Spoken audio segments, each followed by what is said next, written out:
My beloveds, come close. Closer still. Let me whisper something the wind has carried through centuries. God's power, my child, is greater than your darkest doubt. It is softer than despair and stronger than shame. It is the warm hand on your cold heart and the whisper in your mind that says, "You are not your pain. You are mine." You see, negative thoughts are like crows. They circle the skies of your soul, looking for a nest to settle in. They come with talons of worry, beaks full of lies.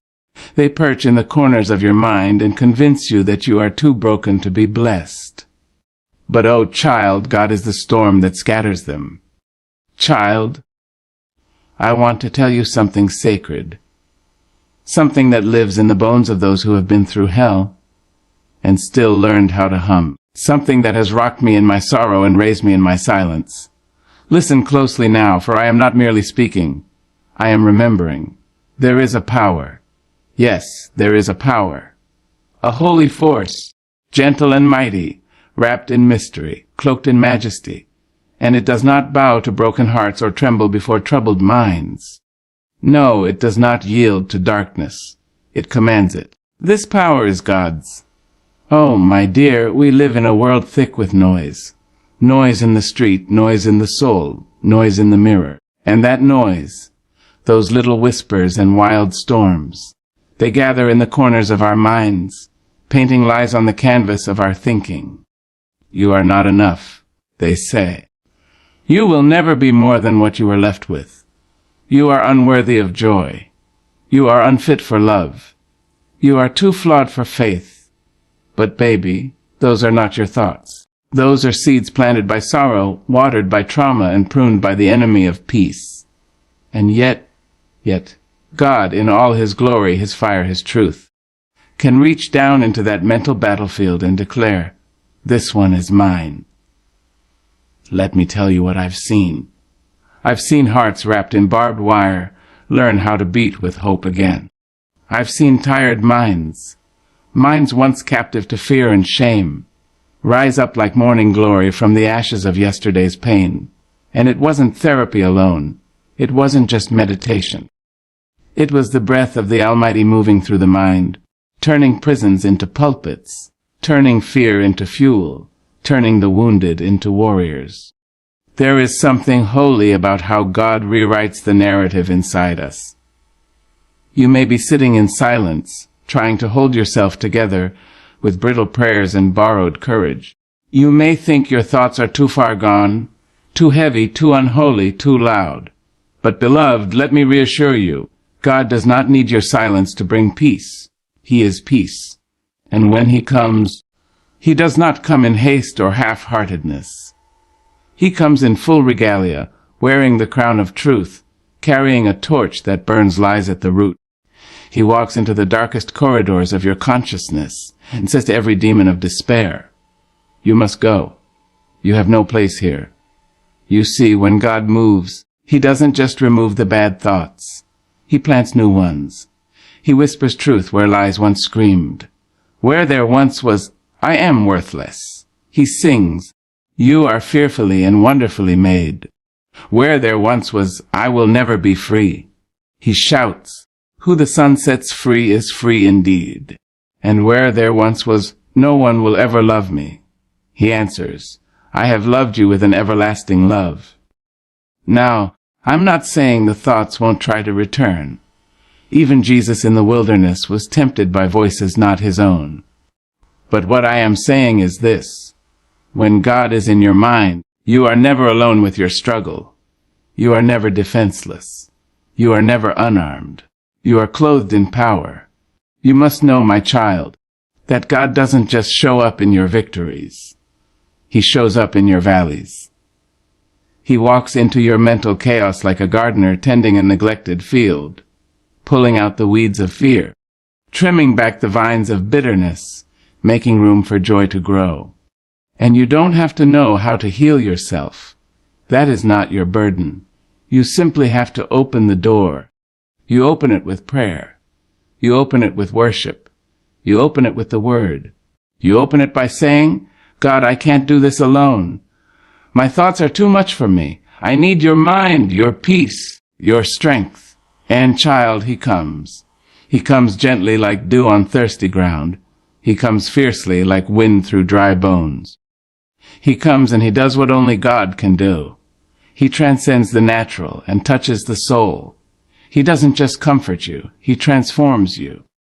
He doesn't just quiet your thoughts, he sanctifies them. And in time, you'll notice the change. Your first thought won't always be fear. Your first feeling won't always be dread. You'll wake up and realize joy got in. Peace moved in. Hope took root. And even on the days when the darkness comes knocking again, you'll know where your strength comes from. You'll remember, I have power, not mine, but God's. And his power lives in me. So, my darling, hold your head high. Let the winds blow, let the enemy whisper. For you are not a prisoner of your thoughts. You are the dwelling place of the divine. You are not your darkness. You are not your doubt. You are not your fear. You are his and God's power. Oh yes, that eternal, boundless, unshakable power transcends every lie, every low moment, every lingering ache of the mind. You are loved. You are whole. And through God you are free. Fear is a visitor, a persistent, unwelcome visitor. It does not ask permission. It does not knock politely. It slips in through cracks in your heart. It whispers lies into your ear when the night is darkest, and it sits heavy on your chest when you try to breathe. It wants to own you, to claim you as its prisoner, to silence your song before you even know it's begun. But, my dear, let me tell you this truth. Wrapped in love and fire, fear cannot be fought with force. It cannot be smashed or silenced by sheer willpower. It cannot be driven away by yelling louder than it screams. You cannot outmuscle fear. You cannot outthink it. You cannot outpace it. No, the weapon that fear fears most is faith. Faith is the quiet revolution within the soul. It is the soft voice that says, "This too shall pass." Faith is the steady hand that reaches out when everything inside wants to pull away. Faith is the stubborn hope that refuses to be extinguished by the darkest night. When fear comes knocking, faith opens the door, not with hesitation, but with fierce courage. You see, when fear whispers, "You will fail," faith replies, "I walk by the light of the one who never fails." When fear shouts, "You are alone," faith whispers, "I am held in the arms of the everlasting."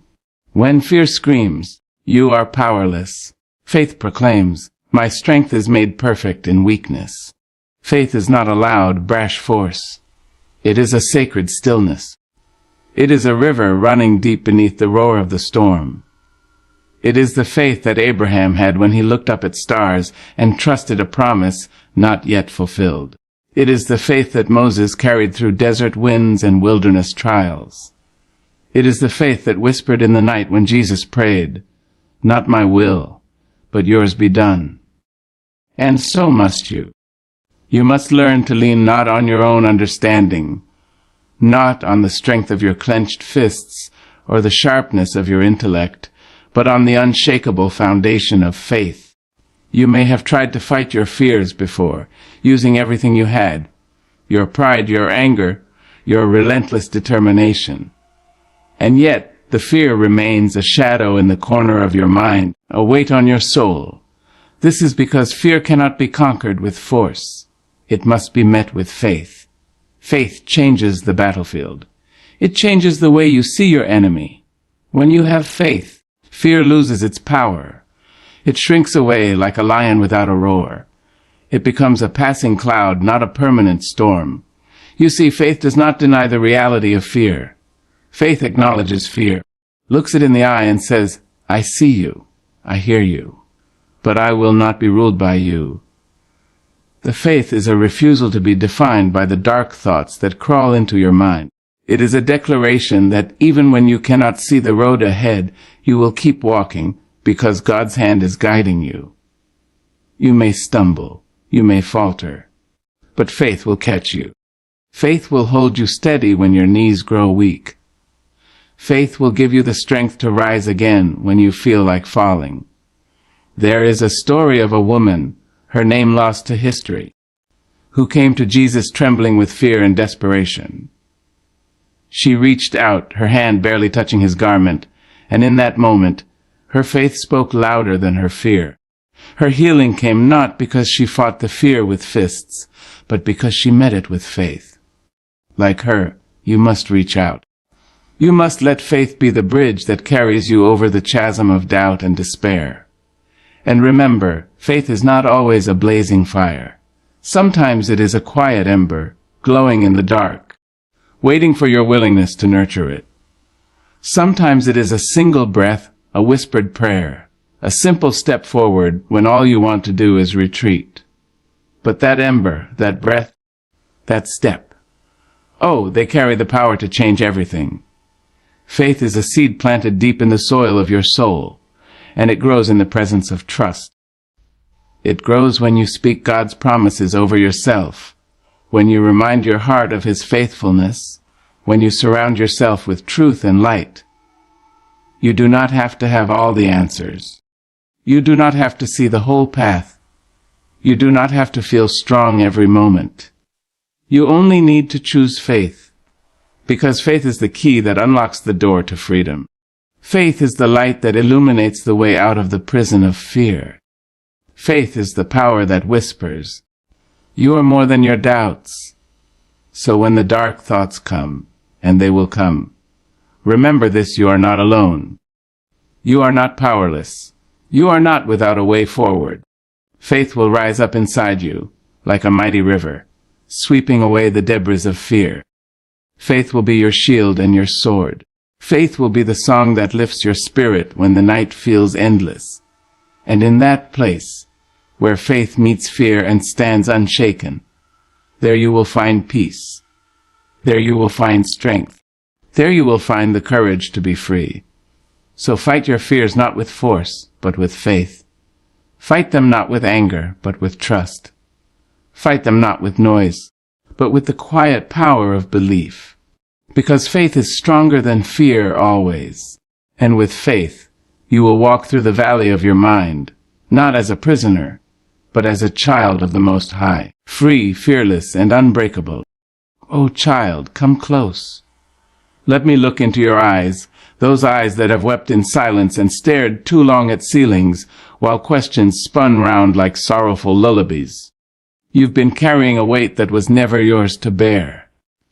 Someone somewhere, maybe life itself, told you that what you think is who you are. That if a thought passes through your mind, it must be true. But I'm here to tell you now, with all the love my spirit can pour out, you are not your thoughts, and your thoughts do not define your worth. You are not the sum of your fears. You are not the measure of your mistakes. You are not the shadow of your darkest day. Thoughts may visit, but they do not own you. They come like clouds, drifting through the vast sky of your mind, some heavy with rain, some light as cotton. But none of them, not one, holds the power to name you. Only God has that right, and what He calls you, child, is beautiful, whole, chosen. Beloved, there are times when your mind will be your battlefield. You will think yourself small. You will hear the echo of every insult, every failure, every bruise left by someone else's brokenness. And in those moments, you may believe the lie that your worth is wrapped up in your performance, your past, or your pain. But hear me. Your worth is eternal, because it is given by the eternal. A diamond doesn't stop being a diamond because it's buried in the dirt. A crown doesn't lose its value just because it's been forgotten in a box. And you, child, do not lose your worth just because your thoughts get tangled. God crafted you in light. He formed you in brilliance. When He knit you together, He was not distracted. He didn't make a mistake. You are not an accident. You are not a problem to be solved. You are a masterpiece in motion. Your thoughts may rage like storms, but beneath them flows a river of divine truth that cannot be shaken. You are more than your anxiety. You are more than your depression. You are more than your overthinking and overworking and over-apologizing. You are more than your mind says you are, because you are who God says you are. And what he says is not based on a moment, not based on a mood, not based on a memory. His truth is not temporary. It is eternal. Now I know. You've sat with thoughts that told you you're not enough. You've looked in mirrors and not recognized the face staring back. You've had nights when you couldn't quiet the noise, days when you felt numb and distant and unsure if healing was even possible. But let me take your hand. Let me tell you what the elders knew. There is a soul in you that cannot be touched by torment, a holy part, a sacred part, a God-breathed part that no thought can stain. You are not the voice of shame. You are not the echo of trauma. You are not what the world said in its moments of cruelty or carelessness. You are not what you feel on your worst day. You are not what you feared on your loneliest night. You are not defined by a mind that sometimes struggles to find stillness. You are defined by your Creator, and He calls you His. Listen now, listen with the ears of your soul. Even if your mind tells you that you're not worthy of love, love has already found you. Even if your mind tells you that you failed too much, grace has already covered you. Even if your mind tells you that you are lost, God is already holding your hand, ready to lead you home. The truth is, you're still becoming. You are still unfolding. Just as the flower pushes through dirt before it blooms, you too are rising through the weight of all that tried to bury you. And though your thoughts may try to hold you hostage, faith will always be your key. You see, the mind is a wondrous thing, but it is not your master, and it surely isn't your mirror. Your thoughts are not always true. They are not always kind. They are not always reflections of who you are. Sometimes they're just echoes of old pain, trying to be heard. But you are not an echo. You are the voice. You are the light. You are the truth walking in flesh. You are a child of the Most High God, and His love for you is not up for negotiation. It's not dependent on how clear your thoughts are. It's not swayed by how many doubts you have. It is steady, unyielding, forever. So the next time a thought tells you that you're worthless, pause and speak back. Say, I am fearfully and wonderfully made. Say, I am not alone. Say, God's Spirit lives in me, and I am sacred ground, because you are, even on your messy days, even in your tangled thinking, even when your faith feels faint and your hope feels hollow. You are still His, still holy, still worthy. So walk tall, my love. Hold your head high, not because your thoughts are perfect, but because your worth never depended on them. You are free. Free to feel, free to think, free to grow. But most of all, free to remember this truth. Deep and divine, your thoughts do not define you. God does. And He has never called you anything less than magnificent. Come now, sit with me for a spell. Let us speak not as strangers, but as kindred souls. Hearts stitched with both tears and triumph, minds weathered by winds both fierce and tender. You have a mind, child, yes you do, and it is a grand house. A house with many rooms, rooms of memory, of imagination, of fear, of hope. Some rooms you visit often, others you've locked and thrown away the key. But every single one belongs to you. Now hear this, the room of your mind is not meant to echo only with your own thoughts. No, beloved, it was designed for divine company. You must invite God in, not as a guest who stays for tea and leaves when the dishes are done. Not as a preacher whose voice is heard only on Sundays. No, not like that. Invite Him as the keeper of peace, as the architect of order, as the healer who knows what's hidden behind every locked door. Because, child, your mind is sacred space. You don't let just anybody walk into your home with muddy shoes. So why let any and every thought run loose through the holy halls of your mind? You don't allow a stranger to rearrange your furniture or paint your walls without permission. So why let doubt, fear, and confusion redesign the place where your soul takes shelter? Invite God in. Let him be the one who lights the lamp in your darkest corner. Let him sit with you in the silence. Let him whisper truth when the noise of life gets too loud. Let him sweep out the cobwebs of old lies and mend the broken beams of forgotten dreams. Some folks think that faith belongs only in the heart. But oh no, child. Faith has feet that walk into the mind. Faith takes up residence in your thoughts, settles into your thinking, and becomes the melody humming softly beneath the static. God longs to dwell in the space where your thoughts are born. He longs to be there when doubt knocks at your mental door. He wants to answer for you. He wants to meet those uninvited guests and say, "There's no room for you here. This space belongs to me." But he will not force his way in. Oh no, God is a gentleman. He waits for your invitation. He waits for you to open the door wide and say, "Come in, Lord. Sit with me. Walk through every room. Touch every wall. Rearrange what you must. Remove what no longer serves me, and restore what has been forgotten." There are rooms filled with memories you've buried because they hurt too much. Invite him there. There are rooms filled with worry. Worry about tomorrow, about whether you're good enough, whether you've missed your purpose. Invite him there. There are rooms filled with anger. Resentment you thought you'd let go, but it clings like ivy on the walls of your mind. Invite him there. Because when God walks into a room, he does not merely observe, he transforms.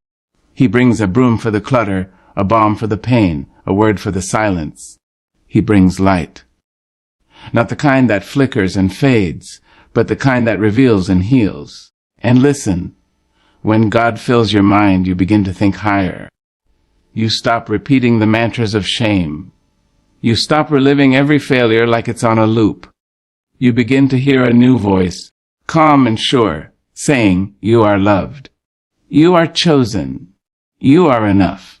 You begin to recognize which thoughts are yours and which were planted by others. Planted by fear, by the world, by a wounded past that never had the right to define your future.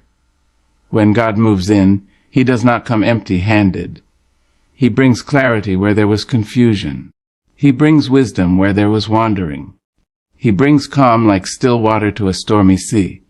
He brings the mind of Christ, not just as an idea, but as a reality. He gives you eyes to see beyond your situation, ears to hear beyond the noise, and a spirit that refuses to be shaken. And no, it does not mean that bad thoughts will never knock again. They will. They'll try the windows. They'll test the locks. But they will find a home already occupied. A home where faith lives. A home where peace sings. A home where God is not just welcome. He is in charge. So don't wait for the mind to be spotless before you invite him in. He is not afraid of your mess. He does not flinch at your chaos. He steps over your doubts with grace and picks up your broken pieces like fine china. He says, "This is still good." He says, "This can still be used." He says, "I can dwell here. If you'll let me, let him in, dear heart." When you rise in the morning and your mind feels cluttered with yesterday, say, "God, come into this day with me." When the anxiety creeps in unannounced, whisper, "God, sit with me here." When the thoughts turn dark and you feel yourself spiraling, cry out, "God, speak light into this room. Speak peace into my mind." And he will. Oh yes, he will. Because he is near to the broken in thought, just as he is near to the broken in spirit. He is the God of the heart and the God of the mind. He is the comforter of your soul and the caretaker of your inner world. So today, let the invitation be spoken, with trembling lips or with quiet confidence. Say, "Come in, Lord." Say, "I need you not just in my life, but in my thinking." And then breathe. Breathe deep of the peace that enters when God walks in. Breathe deep of the stillness that settles when he says, "Peace, be still." And in that holy stillness, you'll remember, you were never meant to carry your thoughts alone. You were meant to share the room with the one who made you, loves you, and longs to bring light to even the darkest corners. So open the door. He is waiting. Now lean in close, child. Let me tell you something the world won't always say, but the heavens never stop whispering your words have power. Yes, they do. And when you use them with faith, they become like holy thunder, shaking the lies loose and making room for truth to stand tall. The mind is a battlefield, a theater, a storm, and a sanctuary. And every day, thoughts come like seeds. Some planted by God, some planted by fear, some dropped in by the world without even knocking. But it's your voice, beloved, your voice that decides what grows. There is no power greater than God's word spoken by one who believes, not whispered in fear, but declared in faith. You must speak his promises over your mind. When your mind says, I can't go on, you answer back with strength and say, I can do all things through Christ who strengthens me. When anxiety creeps in like smoke under the door, you declare, God has not given me a spirit of fear, but of power, love, and a sound mind. Speak it out loud. Let it rise like incense from your lips. Don't wait for the world to affirm you. Don't wait for the feelings to change first. No, child. Speak what is holy until the atmosphere obeys. Speak what is written until your spirit stands tall. Speak the truth until your mind bends back toward heaven. There will be days when doubt wraps itself around your head like a heavy scarf. You'll wake up feeling low, feeling less, feeling like you're too broken to belong. And in those moments, the most radical act you can do is open your mouth and say, I am the head and not the tail. I am above and not beneath. I am chosen. I am his, not because you feel it, but because it is true. You see, truth is not a feeling. It is a force. And when it is spoken with faith, it becomes a sword in your mouth, cutting down the weeds of every lie that said you weren't enough. The enemy knows the power of your voice. That's why he works so hard to keep you silent, to convince you that you're too tired, too lost, too sinful. But hear me now, as sure as the sun rises, God's promises are not fragile things. They do not need perfect people to work. They need believing hearts and speaking lips. Speak when you're tired. Speak when you're doubting. Speak when you can barely whisper the words. Speak until the walls tremble, until fear bows, until joy dances back into your bones. There's a reason the old saints used to talk out loud to themselves. They knew something the world forgot. They knew the power of declaration. They'd walk the floor with tears in their eyes and still say, I know my Redeemer lives. They'd hum hymns in kitchens while pots boiled and babies cried, still saying, He will never leave me nor forsake me. They understood that speaking God's word was not a ceremony. It was a weapon, a rhythm of resistance, a song of survival, a declaration that even if the world tried to bury them, they would rise. And so must you. You must rise above the noise in your mind with the sound of God's truth. Write his promises on sticky notes if you must. Tape them to mirrors, tuck them in wallets, slip them into shoes. And when the mind wanders toward the edge, you pull one out and speak. Say, I am more than a conqueror. Say, He who began a good work in me will carry it to completion. Say, I have the mind of Christ. Because when you speak what God says, you're not just repeating words. You're opening a window. You're letting light into rooms where shadows once ruled. You're aligning your mind with heaven's reality. You see, the mind will often believe what it hears the most. So let it hear truth. Let it hear faith. Let it hear love, bold and holy, coming from your own mouth. You do not need a pulpit to preach. Your bedroom can become a sanctuary. Your car a cathedral. Your whispers in the night a war cry in the spirit.